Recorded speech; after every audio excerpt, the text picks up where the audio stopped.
दोस्तों, क्या आप जानते हैं कि भारत में 18 से 35 साल के बीच जो नौजवान हैं वे डिप्रेशन का ज्यादा शिकार होते हैं। और कई लोग तो ऐसे हैं जो अपनी जिंदगी को खत्म करने के बारे में सोचते हैं।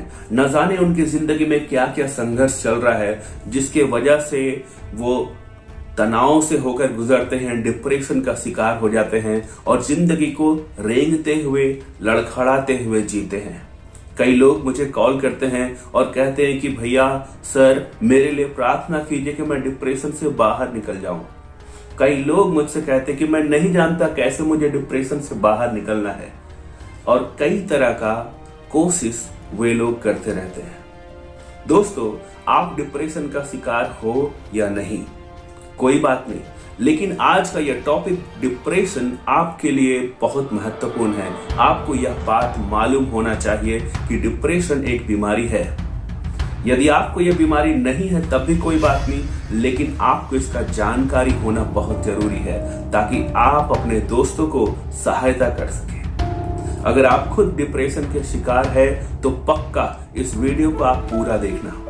परमेश्वर आपको इस वीडियो के द्वारा से आशीषित करेगा और आपके जीवन में बदलाव लाएगा। आपको डिप्रेशन से बाहर निकालकर खड़ा करेगा परमेश्वर, क्योंकि हमारा परमेश्वर चंगा करने वाला परमेश्वर है। दोस्तों, मैं हूं जॉन तिर्की और 16 सालों से जवानों के बीच में सेवकाई करते हुए उनको परमेश्वर के वचन के अनुसार प्रभु यीशु मसीह का चेला बनने में सहायता करता हूं। आइए मैं आपको अपना स्क्रीन में ले चलता हूं। तो डिप्रेशन होने का क्या वजह, आखिर क्यों डिप्रेशन होता है, डिप्रेशन का क्या कारण है, आइए हम इस बात को यहाँ पर समझने का कोशिश करेंगे।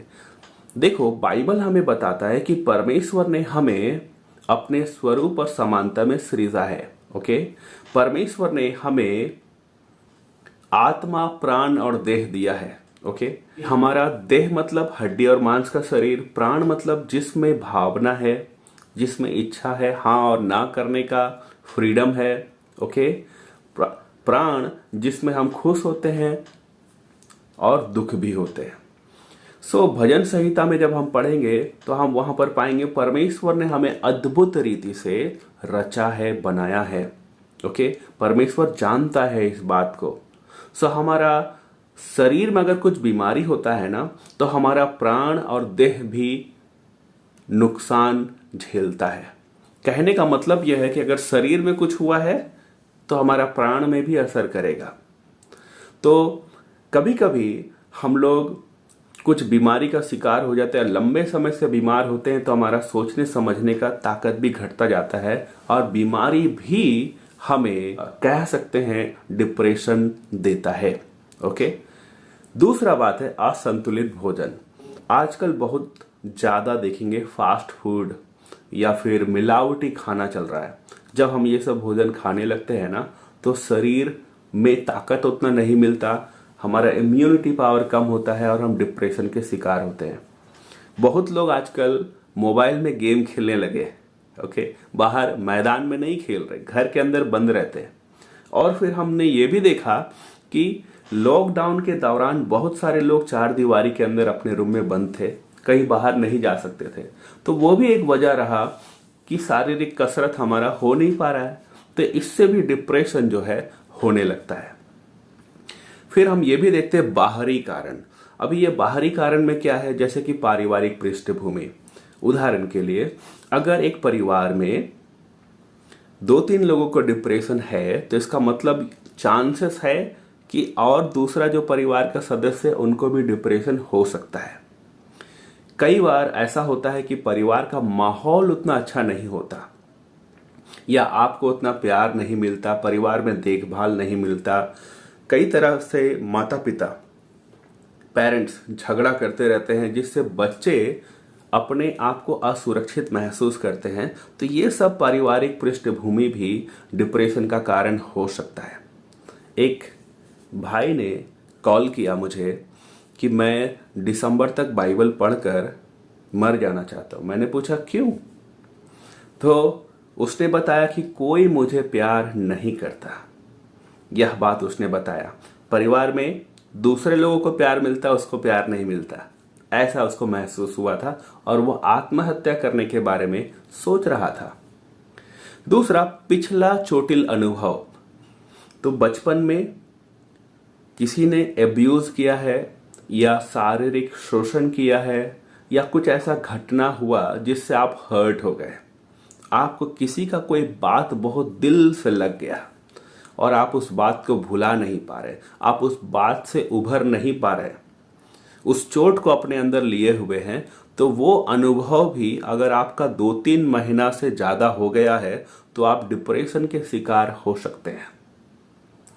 तीसरा जो है व्यक्तिगत नुकसान या हम कहेंगे पर्सनल लॉस।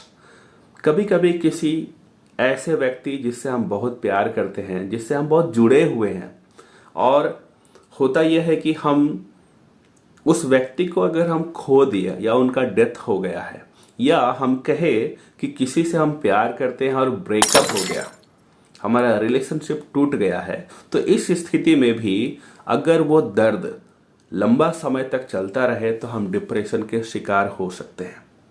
एक लड़का को मैं जानता हूं जो ब्रेकअप के बाद उससे बाहर नहीं निकल पाया, और जब वो बाहर नहीं निकल पाया 2-3 महीना तक, अंत में उसने अपना जीवन को खत्म कर लिया, क्योंकि वो डिप्रेशन से होकर गुजर रहा था। उसको भारी नुकसान हुआ, उस बात को वो झेल नहीं पाया, वो मूव ऑन नहीं कर पाया। सो ये सब बाहरी कारण से भी डिप्रेशन होता है। खुद के साथ अप्रिय होना या अन्याय होना, जैसे अभी मैंने एक उदाहरण आपको बताया कि परिवार में और भाई बहनों को प्यार मिल रहा है, लेकिन एक भाई है उसको प्यार नहीं मिल रहा, उसको लगता है कि मेरे साथ में अन्याय हो रहा, मुझे लोग प्यार नहीं कर रहे। इसके वजह से भी होता है। जब आप बाइबल में अय्यूब का जीवन को देखेंगे ना, वो सब कुछ खो चुका, उसका संपत्ति, बेटा बेटी है ना, बहुत सारे लोगों को खो चुका। अब वो अकेले है, बीमारी का अवस्था में है, कमजोर है, और वो भी डिप्रेशन से होकर गुजर रहा है। उसके साथ कुछ अप्रिय घटना हुआ, मतलब ऐसा घटना जिसका आशा हम नहीं कर सकते। तो कभी कभी जब ये ऐसा कुछ हो जाता है तो हम डिप्रेशन के शिकार हो जाते हैं। जब आप नीति वचन में पढ़ेंगे ना, तो वहां क्या होता है, हमारा जो मन के अंदर जो आशा है वो खो जाता है। बाइबल हमें बताता है कि जब हम आशा खो देते हैं ना, भविष्य के बारे में हम सोच नहीं पा रहे, इसका मतलब हम डिप्रेशन के शिकार होते जा रहे हैं।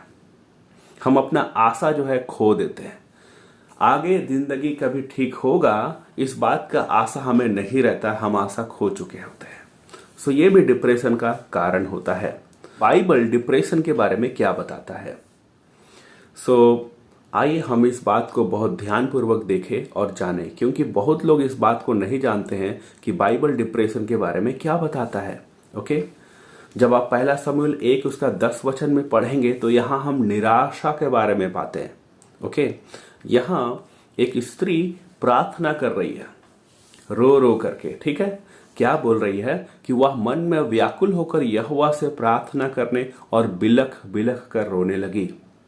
यह एक स्त्री ऐसी है जिसका कोई संतान नहीं है, कई साल बीत चुके, लेकिन और एक स्त्री है जो साथ में है, उनका संतान है, और जब अपने आप को तुलना करते हैं कि भाई उसका बच्चा है, मेरा बच्चा नहीं है, और समाज के लोग जब तुलना करके बोलते हैं ना, तो कई तरह का निराशा जो है दिमाग में आने लगता है। बाइबल बताता है कि ऐसा निराशा डिप्रेशन का एक चिन्ह है। ओके, जब आप पहला राजा 19 अध्याय पढ़ेंगे या 18 अध्याय पढ़ेंगे है ना, तो आप जानेंगे वहां पर एक व्यक्ति जो डिप्रेशन का शिकार है, उस व्यक्ति का नाम आप जानेंगे। वो बोलता है कि मैं स्वयं एक झाओ के पेड़ के तले बैठ गया, वहां उसने यह कहकर अपनी मृत्यु मांगी, हे यहोवा बस है, अब मेरा प्राण ले ले, क्योंकि मैं अपने पुरखाओं से अच्छा नहीं हूं। यह व्यक्ति जो परमेश्वर का दास है, वो अब अपने लिए मृत्यु मांग रहा है, मतलब मर जाना चाहता है, जीने का आशा वो खो चुका है। बाइबल डिप्रेशन के बारे में बताता है। एलिय्याह नबी का जीवन को देखेंगे, पहला राजा 18 अध्याय और 19 अध्याय को पढ़ेंगे तो आपको विस्तार से समझ में आएगा। एलिय्याह एक साहसी नबी है, बहुत बोल्ड, उसको किसी से डर नहीं लगता, जब आप वहां पर देखेंगे तो क्या लिखा है कि वो राजा के पास में जाता और चैलेंज करता है। 3.5 साल पानी नहीं बरसता, बाद में वो प्रार्थना करता, पानी बरसता, और वो राजा को चैलेंज करके बोल देता किसका ईश्वर सच्चा है, चलो देखेंगे। और फिर क्या होता है, राजा चैलेंज को एक्सेप्ट करता है। बाल देवता का 450 पुजारियों को परमेश्वर का नबी एलिया हरा देता है, खत्म कर देता है और चैलेंज जीत जाता है। इस बात को साबित करता है अकेले कि परमेश्वर यहोवा सच्चा परमेश्वर है। अगले दिन एलिया को धमकी मिलता है, और धमकी कौन देता है? राजा अहाब की पत्नी, कि अब एलिया को मार डालेंगे, एलिया को जिंदा नहीं छोड़ेंगे। और एलिया डर जाता है, डर कर वो भागता है, भागता जाता है। और जब वो भाग रहा है उस समय वो महसूस करता है अकेला है, कोई उसका साथ देने वाला नहीं है। उस समय निराशा ने एलिया को छा लिया है, उसका दिल दिमाग में केवल निराशा बैठा हुआ है। अब वो जीने का आशा खो बैठा। अभी आपने एक वचन को सुना था कि वो एक पेड़ के नीचे बैठा और बोल रहा है कि हे परमेश्वर, बस बहुत हुआ, अब मेरे को आप मौत दे दीजिए। वो जीने का आशा खो बैठा है और खुद के बारे में नकारात्मक सोच रहा है कि मैं भी अपने पूर्वजों के समान गलत हूं, मुझे माफ कर दीजिए, मैं जी नहीं सकता। आत्महत्या का विचार उसके मन में आ रहा है। बाइबल एलिया का जीवन से और ऐसे ही कई लोग हैं जिनका जीवन से बताता है कि वो लोग भी डिप्रेशन से होकर गुजरे हैं।